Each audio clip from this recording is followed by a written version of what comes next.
Well, my friends, this is Dr. Mohamed Nezami from Jerash Jordan, Pompeii of the East, as some call it. I live in the ancient city of Jerash, and I do interesting videos sometimes. Mostly my videos are lectures on electrical engineering, but today I'm going to do a, um, a different video. It's about ancient food making. I'm going to have two sessions. One session on tools that were used for bread making, and then tools that were made for olive pressery. So today is the first part, which is about the tools that were used to make bread or to make flour for bread. Okay. So what I did is over the years, over 4 years, we have found scattered pieces of granite tools um, uh, throughout our property here in Jordan, Jarash, the city back there behind me. And I kept them around the house, and I figured I'm gonna make a little video after a little investigation on how the bread was made over the past 4,000 years. Okay, so sit back. I also did a field trip. So I'm going to show you some of those tools that I have in my house, in the farm, and some part of the video. I'm going to take a trip down to a valley that had several flour mills, water powered, in this city here that you see behind me, that were used over the past few thousand years. So sit back and let's enjoy looking at that. So, okay. So let me first share the video. I'll share the slides. So I do. Okay, so I'm going to put a little bit of slides so I can do a little bit of uh, uh, overview, and then we're gonna dive right into the other videos, which you know. Uh, let's see if I put this in slide mode.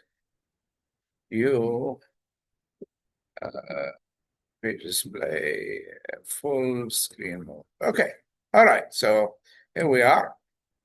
So food making. Okay. So I'm going to have two sessions, like I said, one over bread, and this is a loaf bread that is imitated from a loaf bread that were chocolate in Pompeii, Italy. And I'm going to make one about how the so this will include field trips to actual sites that I'm going to show you. Now, bread making, of course, you all know we got this and we get this, and from this we crush these or we mill them, and then we make bread. Um, just to go way back since Egyptian times, 6,000 years ago, even in Mesopotamia, most of the what was recorded, what I found, and again, I'm really a Ph.D. in electrical engineering, but I'm just an amateur lover of technology of food making for in ancient times. Yeah, we find that most of the stuff that was shown is that it was a horizontal movement of crushing grains. There was no rotational methods like I'm going to show shortly, which were used by the Romans, Byzantine, and more recent during the about 100 years ago, which my great grandmother, which I will show you in a minute, one of the tools that she used to make flour and to crush to grind lentils for soup.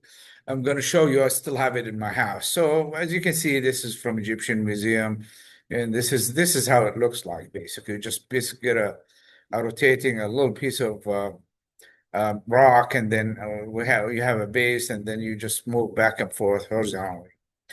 And then, of course, this is one of the things that I own in my property, which I found. I found out that this was almost pre-Roman. Um, this was some speculation in some of the literature I looked at.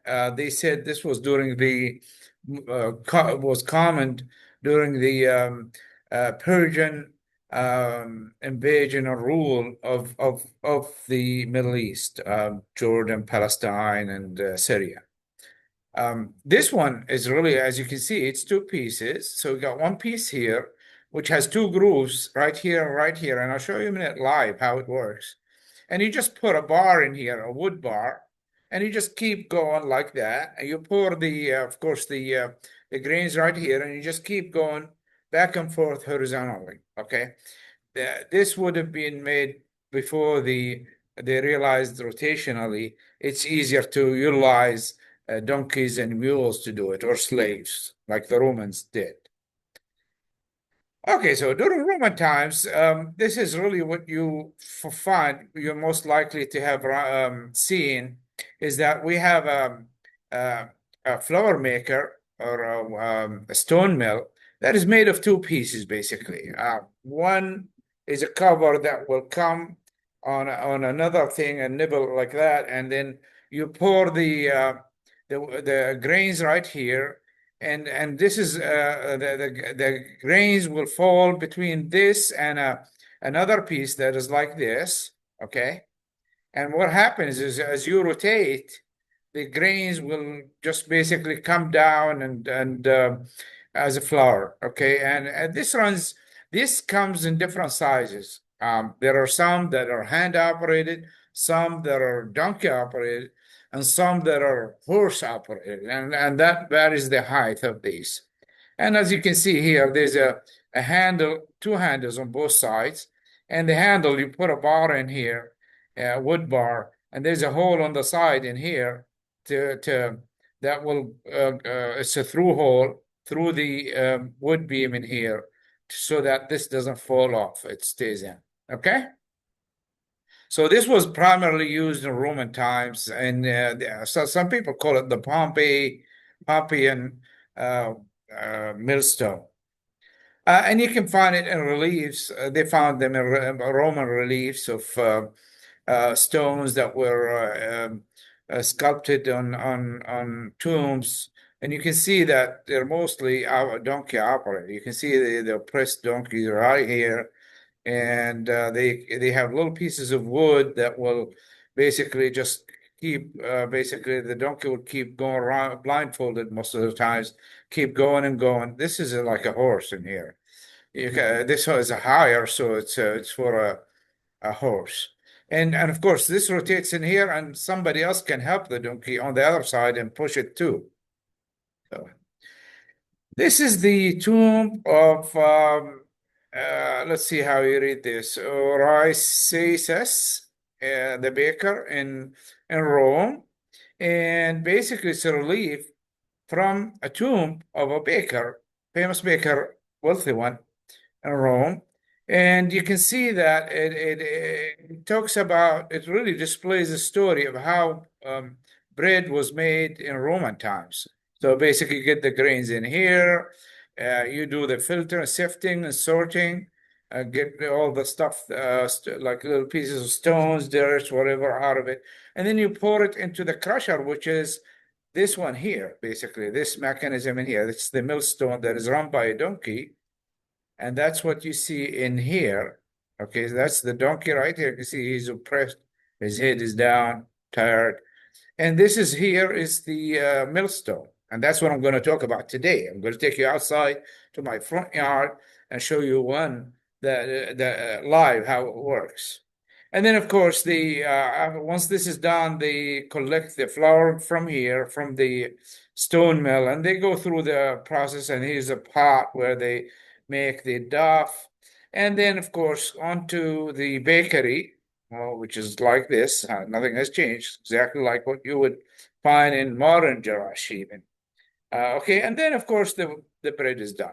And researchers did recreation of this just based on this. They made this cartoon in here, and this includes one relief that I did not have a picture of, which is this one here, and that talks about how all the loaves are collected and weighted, and then sold.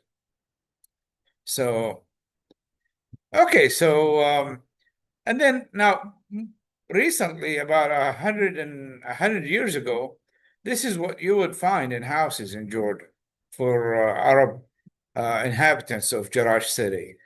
This is like my grandma, which I will show you. I have one right here in the living room. I'm going to go up and show you how it works.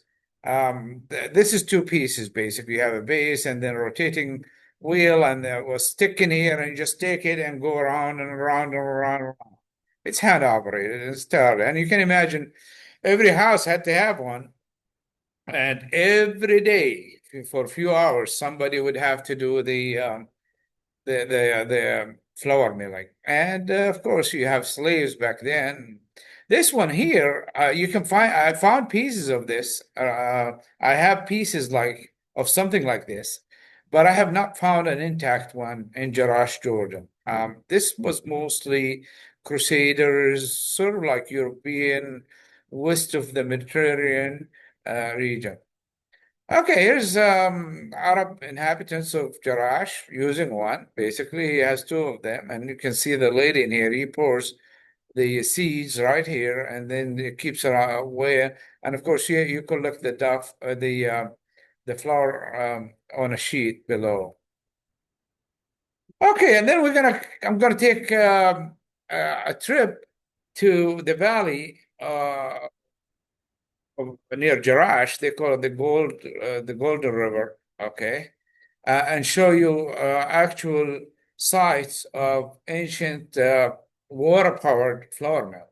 And this is what basically was right before, you know, gasoline and engines and motors were invented. So basically, the way it works, it's pretty similar to the technologies that I've shown you before, especially influenced by this, except now this one is horizontal movement, rotational. Now the waterfall is vertical. So this was the first time man created a conversion of movement from vertical to horizontal. And so basically, in this case, in here, this is really horizontal movement. There is no convergence. So basically, the water comes in here. Then what they would do, they would go up the river, find a spot where they reroute the water to a tower like this. The water will fall down, accelerate it, and then pushes a wheel like this with pedals. And as this rotates, okay, the when this rotates, it rotates a shaft which has this millstone on it. Two of them. They have a base that is fixed, and it has another one that moves. Okay, and that crushes basically makes flour. Now this one really is not this. This is for the vertical. If this was vertical, okay, there would have been a way to let me see if I didn't put it, but I'll show it in the slides in the video coming that I'm going to play right now that shows you that to do this, you would need a conversion from vertical movement to horizontal, and that's using a gear piece. Now, that was the first time a human created a gear, and that was probably the zero step in making a motor vehicle, because that's really what it's all about. All right, now I have found this from this researcher here, and it nicely displays the art of milling grains, and it starts from like the Egyptian style, Mesopotamian style, to the pre-Roman uh, horizontal. These are both horizontal. And then, of course, the Romans came and created this. And then, of course, this was the mobile version of this. This was smaller to carry, but it's hand operated, where this one is mule operated and everything. So I'm gonna go right now. Next is take a field trip outside and show you how these things work, at least the ones I have. Okay? So sit back and enjoy it.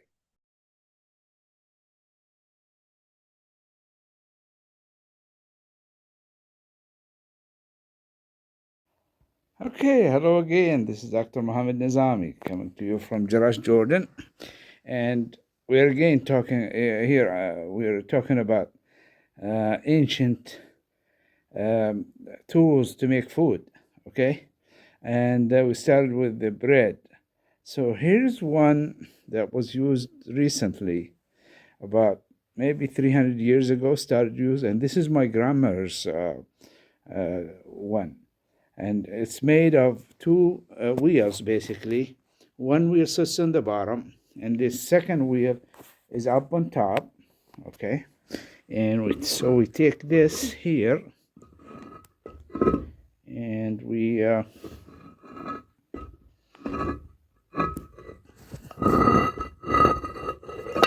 so we lay them on top of each other like this, and then there's a hole on the top wheel. So I'm just going to stick this for right now, but there would be grains. So it will crush the grains as you go round and round. On this is basically you can see it will grind the seeds, and they'll come off the side from here. Of course, it would have a base on it so that it's elevated a little bit. Okay, and then here's another one that I found one time when my grandfather was plowing the land. So basically, you put this in here, and you take this, and you start, crushing them down. This would have been good for maybe cracking seeds of lentils to make soup or some spices. Okay, so this is another. This is from the Islamic period. As this was used, I mean, when I was a little kid, I used to watch my grandma use it. So this was used actually to crack the wheat grains or lentils.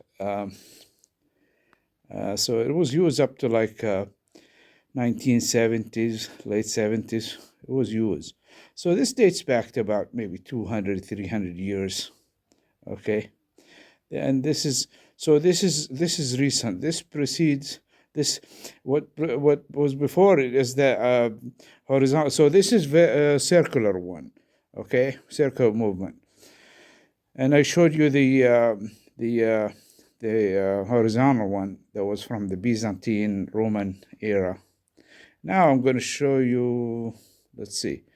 The third one, which is the big one, that was the ones you see in Pompeii, in bakeries, huge one. I have a medium-sized one, so that I will show you. It's not in good shape. It's cracked, broken, but I'll try to get it rotating so I can show you. Okay, let's go see that. Hello, my dear friends. This is Dr. Mohamed Nezami. Coming to you from Jerash Jordan. Thank you for visiting my channel. Got the almond tree is blossoming. So this is another season. This is where I live in Jerash Jordan. And today I wanted to show you some little history about tools that were used to make bread for the last 3,000 years. This is just a sample. So I'm gonna show you one. This one is the second one here, which is from the Roman Byzantine era. And this is it. So here's one. What I'm gonna do is we're gonna use it and show you how it works. So there's two pieces. One piece is here, and another one is the base. And basically we pour the wheat right here, or the grains, and there is a stick that goes from here to here, and we just go back and forth. So this is one of the tools that is horizontal operated, horizontal movement tool. The previous one I showed you was circular. You go in circles, where this one is in horizontal. So this one is probably, I would say this was for certain age, this is easier than operating the other one. So let me show you how it operates in a minute.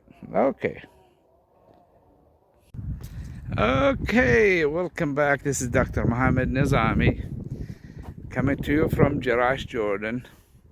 So the ancient Roman town is over there. Okay, so we're gonna get back here. So we set up the grinder here. This is from Roman days. So I got the wheat right here. Okay, and I've got the way this operates is it has two pieces. It has one piece which is, I don't want to crush my finger, but it's got one piece right here on top, and it's got a base. Okay, and these we find scattered all over, you know, in the farms around here. As you can imagine, every house had to have one of these. So we bring in the wheat, so we put it right here. Okay,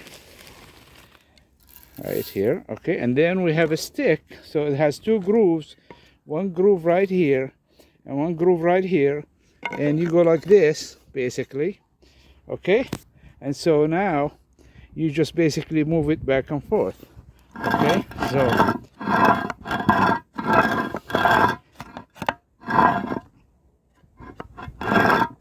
and as you can see right here, it starts to grind the wheat.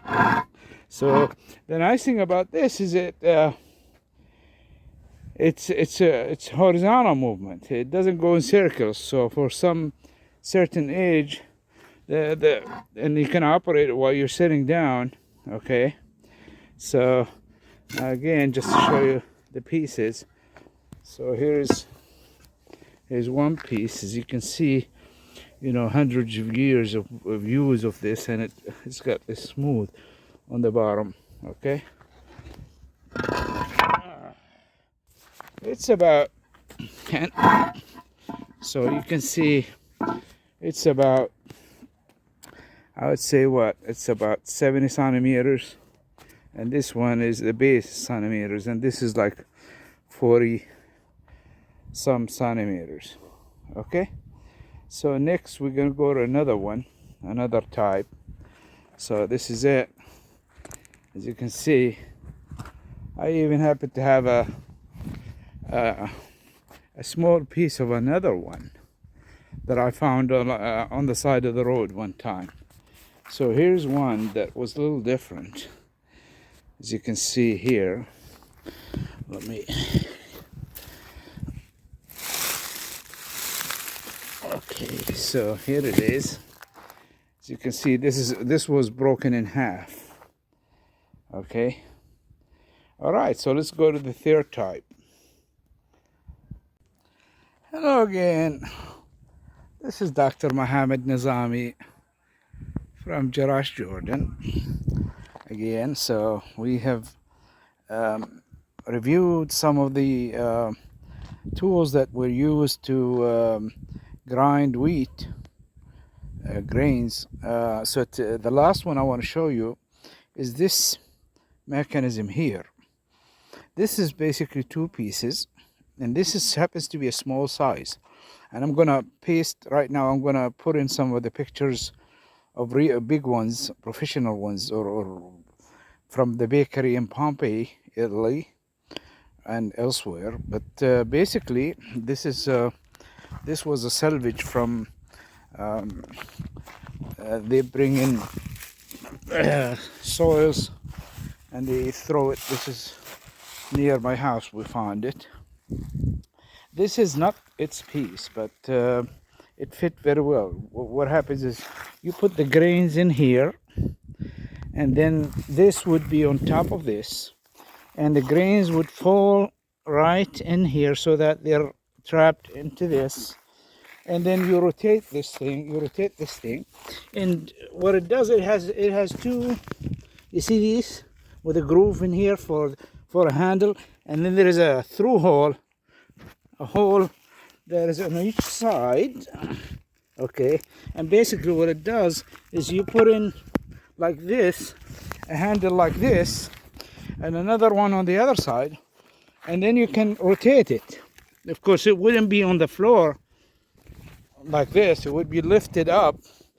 And the professional ones that are in Pompeii, they basically rotate them with the slaves continuously, or with mules and donkeys. Okay, and I'll show you some of the pictures right now that you'll see in a minute about these. Now the other piece that fits in there, I happen to have a broken one in here, a piece. I salvaged this off the road from somewhere, but you can see this is different size. Okay, and of course here's another one that comes in with a different form. This is the piece that goes into the other one.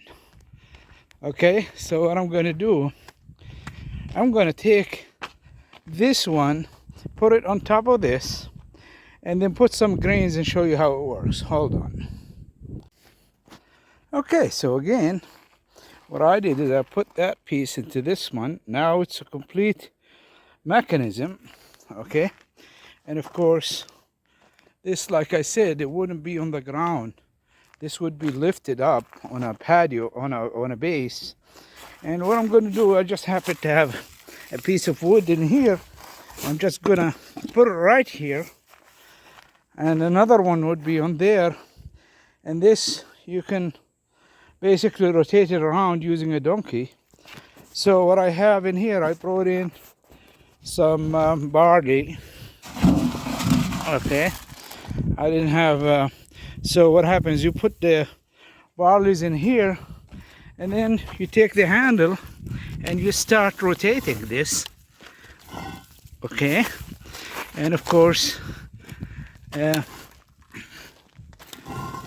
can see it rotate, and as it rotates it will grind the seeds, and the flour would fall right beneath. Okay, and like I said, this is really assembled from two pieces that don't belong to each other. Usually these things here in Jordan, you can imagine now, every Roman family had to have one of these. So, and the interesting thing about them, every one of them was made different, because there is no, these are not molded. They're sculpted, and then they're usually made by somebody, and not every one he made is actually different size. And that's what I noticed as I seen them at museums and in the ancient city in Jerash. I measured them, and not a single one is the same. But what's interesting is I like how he made the hole in here, and then another hole in here, and then you put a wooden bar. Okay, and of course this would be high, and you can imagine you can put a donkey, this on top of a donkey, and tie it to a donkey, and you blind the donkey, and the donkey would just keep going around and around and around. And I'll show you the ones in Pompeii in a second. You can see how they're basically made. Okay, ladies and gentlemen, so with this I introduced to you some of the ancient tools that were used to make bread. I love seeing these tools in the past, and it's very interesting. Okay, thank you.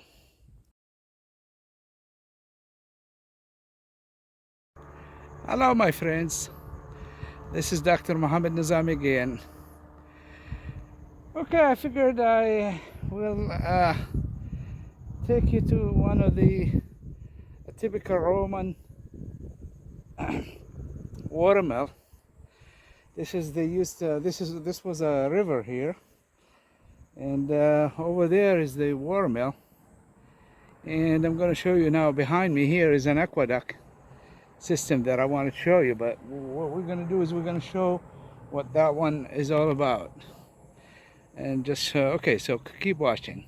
Okay, so as you can see, there's an aqueduct system that used to run this valley. Of course, thousands of years ago, it would have been much higher than it is right now. You can see the water also is very weak right now. These come from springs that are up toward the ancient city of Jerash, which is over there. I don't know if you can see, there's the columns, you can see them right there by those palm trees.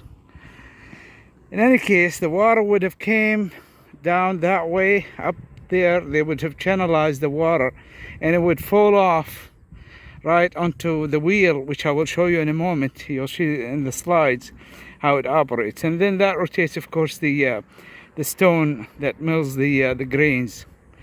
But what was interesting also is that I found this is an aqueduct system that runs over this side, and apparently what they did is they would have they wanted to channelize the water to the eastern side of this river, this dry bed river here. And look at this, they have 1, 2, 3, and even 4. What apparently happened here is that every hundreds of years, this would the water would keep going down. For some reason, they went from this. Either this would have been damaged by earthquake or something, and then they would have to go higher, or something happened that forced them to just destroy the ones. You can see the evidence of the aqueduct. There was one that was here, 1, 2, 3, and 4. 4 levels of aqueduct system that channelize the water. You can see even the chisel marks are still clearly shown. This would have gone that way. Okay, and this sits right behind this, and what we have about 7 of them toward Jerash, and they're documented, by the way. There is a lot of travelers and explorers that came in through here, and you can see this one is just a skeleton. The outer stones are all gone except that pillar right there where the water fell down on the wheel. So down there is probably buried underneath it is where the millstone and probably metals that belong to the rotating mechanism. So anyway, let's keep. I'm going to walk down there and show you where the water used to come. Okay, ladies and gentlemen, so I climbed up on top. This is the first watermill. So as you can see clearly, the water is channelized over here. So this basin would have been higher, so that the water will flow here. They would channelize the water from here and then into this canal that you can see, and right into the hole right there. So you can see the hole where the head of the stick is. That's the hole down the shaft.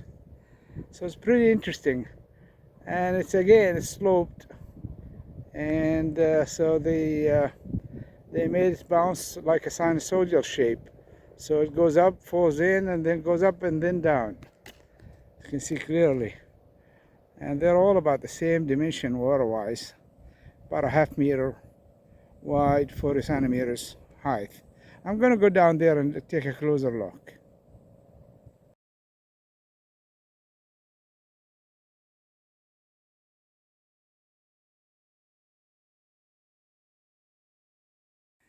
Okay, hello ladies and gentlemen. So I'm still touring the Valley of Jerash in search of the water mills, water powered mills. Here's the second one. This one is about 3 miles away from the other one. This seems to be more intact. What's so fascinating, okay, of course, like I said, this riverbed here is dry. There's little tiny water, about 2 inches, a half inch maybe, water running right now. But thousands of years ago, this would have been a real river with lots of water flowing down here in this valley. And of course, they channelized the water up on there, and it would come right to here. This is where the shaft, where the water falls down, and right behind this fig tree, wild fig tree in here, is where the shaft and the rotating millstone is right now. It should be right there, actually, right in there. You can see how amazing the Roman cement. Look at this. This is 2,000 years old. So, and it's what they did is they built arches, and then they filled it with stones and pressed it down, held it together with Roman cement. Amazingly, the Roman cement is still intact. Can you believe this? This is actually cement right here. Ancient cement. And modern cement can't even last 50 years in Jordan here for the locals. Yet this is 2,000 years old, held together. You can see the ark right there. They have filled it all over the years. It may have just, because of the water falling down, it just built up residues, and you can see that it's accumulated, and the arcs are no longer clear, but you can see them right there. This is their arc. Here's an arc, and here's the base, and they're all the same design. So they all start gradually bringing water, and they accelerate the water. You can see the slope. It's about 10-degree slope, and then that would accelerate the water all the way to here, and then it would fall down. I'm gonna go up there and show you the water channel on top for this one and the other one. Okay, so this is about from the southern entrance of the of ancient Jerash. This watermill is about 3 miles. The other one is a bit more. It was like 4 miles maybe, because right now we're sitting the eastern Roman gate, Hadrian gate, is right behind here. It's west of this one here. There's a third one also up the road, which is further away. I'm not going to be able to go from this way. Okay, so all right, let's go up there and see the water channel. Okay, ladies and gentlemen, so now I'm on the other side, and you can see this is the water channel that was bringing the water down this way. This was the last stone. Behind this is the water channel. So I can't really, I'm in a good shape, not in good shape too, but here's the channel. You can see that it's wide. It's about a half meter width and about 40 centimeter high. So apparently a significant amount of water would have gone. And it goes all the way around. You can see how they made it. So it turns around and then it slopes down, and it goes right into the shaft, the whole shaft of the milling stone over there in that pillar in there. Let me go up so you can see it from on top. You can see there's the hole right there. That's the hole where the water falls down, and that's the canal. You can see the floor of the canal right there, and you can see the cement, you know, holding the stones together for the water. Now obviously these started during Roman times, but really they continued to be used all the way until about 120 years ago, I would say. I know my grandfather of the tribe of Bani Mustafa, they have one of these. So every tribe that settled Jerash about 200 years ago, or 150 to 200 years ago, claimed one of these. So it was exclusively for the tribe. And so this is interesting, you know. So now right down there is where all the mechanism for the shaft and the rotating wheel, the stones, the milling stone. Okay, I'm going to go to the other one and show you more clearly. So let me see if you can see the ancient city from here. The ancient city is over there. So you can see it's within a walking distance for mules and donkeys. It's not very far to come here and get your, bring your grains and mill it and go home and make bread.